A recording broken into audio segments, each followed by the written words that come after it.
Well, welcome to the Naples Money Managers. It's May 29th. It is. 2025. So the month of May is almost gone. Almost June. I know, half the year is almost over. Summer. Yeah, and it seems like this year hasn't been, as far as stuff, it's been a tough year so far. Has been a tough year so far. Yeah. A lot going on. Markets are doing okay. Yeah, they're. You might notice the markets are up today. So the big reason for that is the federal courts struck down the Trump administration's tariffs. Basically, under all the tariffs? Yeah, saying the executive branch does not have the authority. Now, they are technically correct.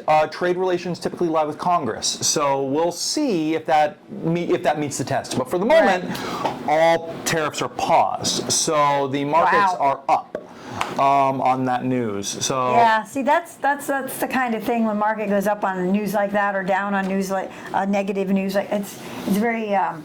It's not the way you're supposed to invest. Yeah. Let's put it that way. That's not the way we invest. It's just kind of a reasoning for why the market is up today, and that's more of an emotional reason.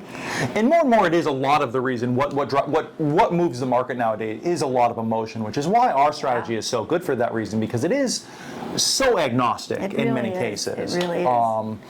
And I know these companies are fat and happy. I'm sorry, and they can. I've been listening to a lot of the CEOs and talking about how much of the tariffs they can actually absorb. They can absorb a lot more, not only in just maybe profit, absorb it within the profits so their profit margins would go down, but also in just doing their own housekeeping, their own, bookkeeping, and making sure that they're not spending money, which we all know they are because we've all done it ourselves, that we don't need to be spending.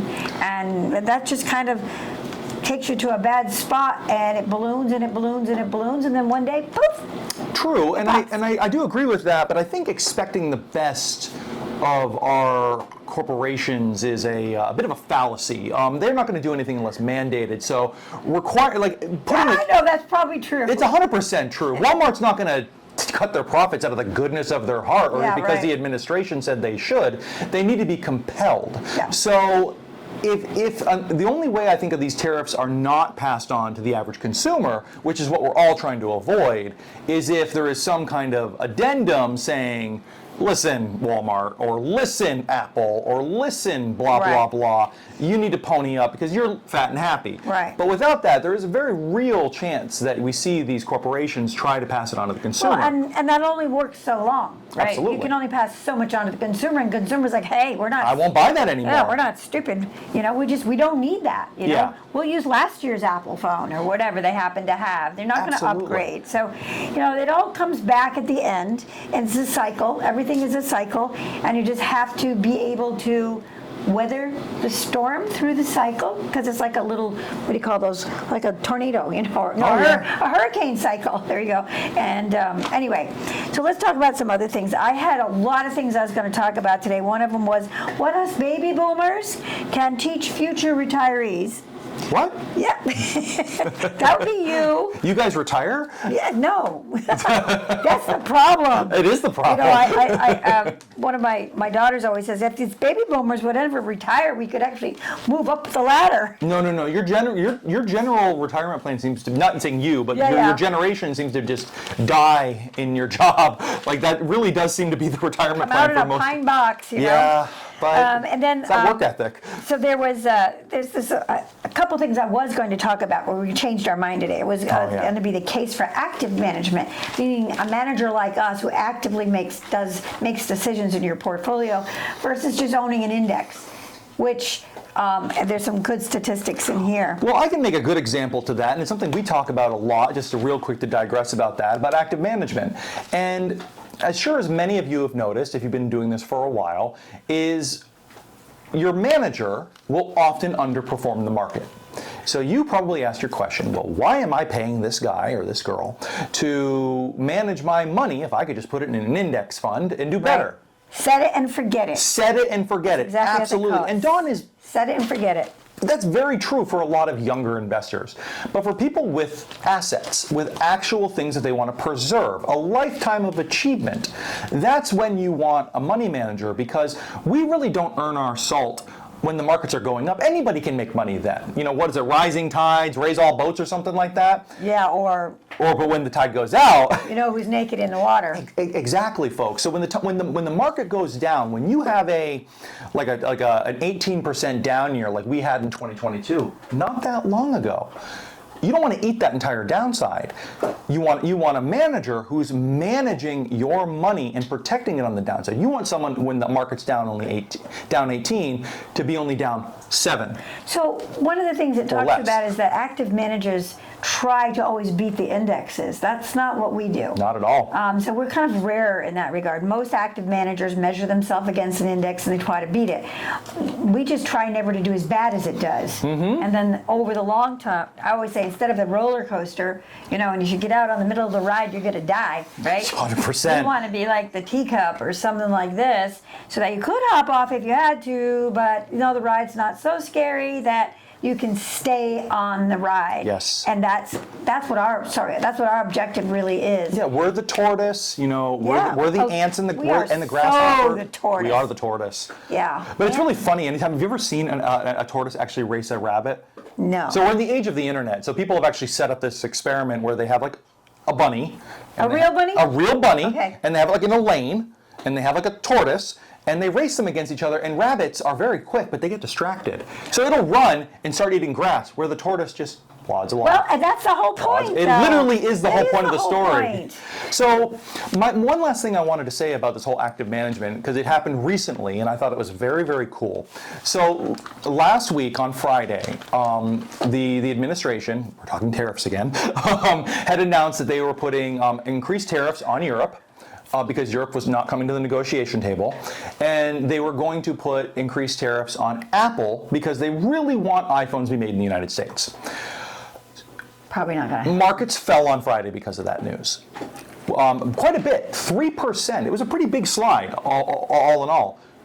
Our portfolio was down less than half of that, honestly 0.5. So you can really see where that slow, methodical, active management can really pay off in a down market. It's like adding up pennies. Oh, absolutely. Or pounding rocks. Or that's what people, you like pounding rocks, you work so hard. It's true.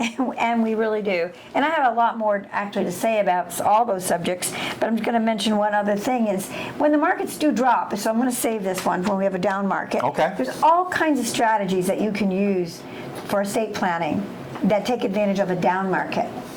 So I'll share those with you. They go for everything from Roth conversions to setting up a charitable lead trust to an intentionally defective trust to a family limited partnership.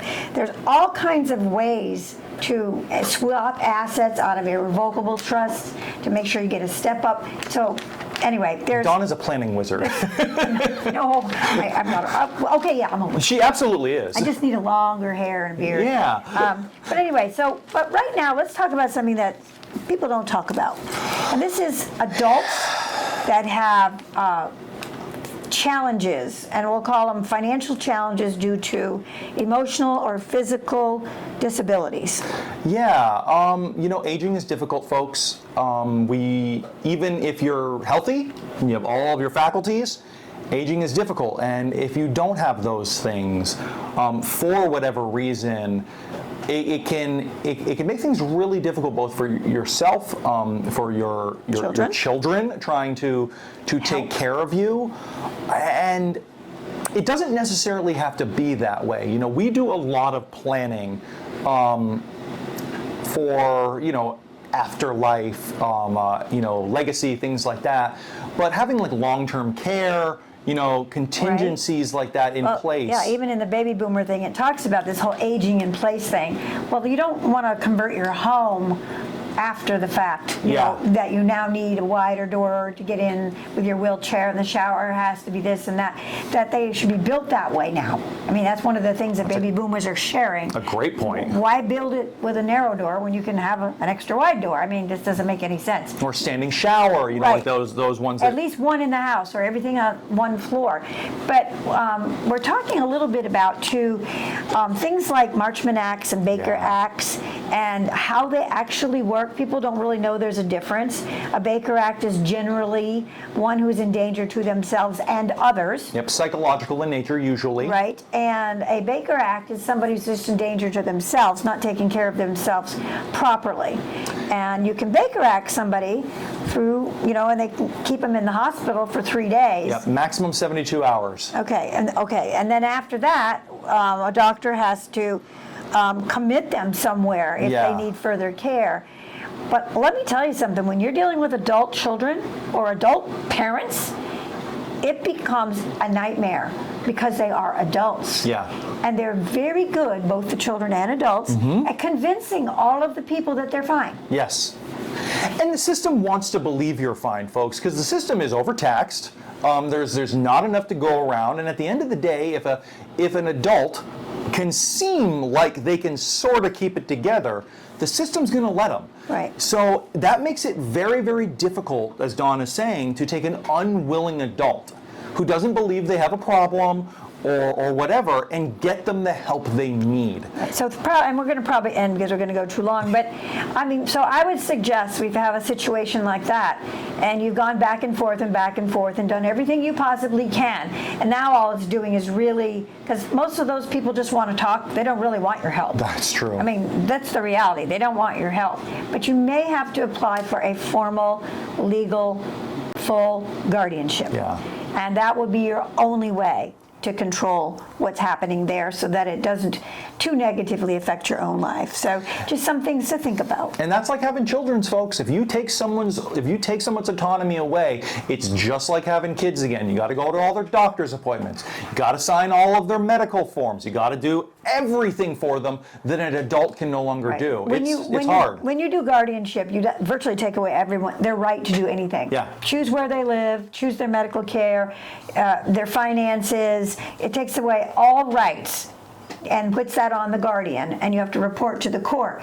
But sometimes that might be easier than struggling with somebody trying to get him in to get him help. Agreed, So, absolutely. Anyway, with that, we're going to close out the session today. This is this is not Money Matters, but remember, Money Matters most of all, most importantly, it's all about you. You matter. Folks. We'll talk to you soon. Remember to like and subscribe. Have a great week. Yes, do that.